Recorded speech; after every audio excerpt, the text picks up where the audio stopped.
Predstavujeme vám štvorizbový rodinný dom na predaj v lokalite Nová Tehelňa na Vrabčej ulici v Senci.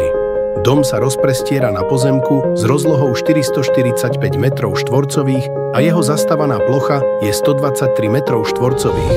K domu patria 3 parkovacie miesta priamo pred vchodom. A teraz si môžete pozrieť ukážku hotovej terasy a záhrady na domoch, ktoré už boli dokončené na tej istej ulici, len vo vyššej časti Vrabčej. Moderné bývanie v tichej lokalite, dostupné už čoskoro. Každá záhrada je vybavená automatickou závlahou, vďaka ktorej si môžete užívať krásny zelený trávnik bez starostí. Súčasťou vybavenia sú aj fotovoltické panely s meničom, už pripojené na virtuálnu batériu v ZSE, čo vám pomôže efektívne šetriť energiu a znížiť náklady na bývanie.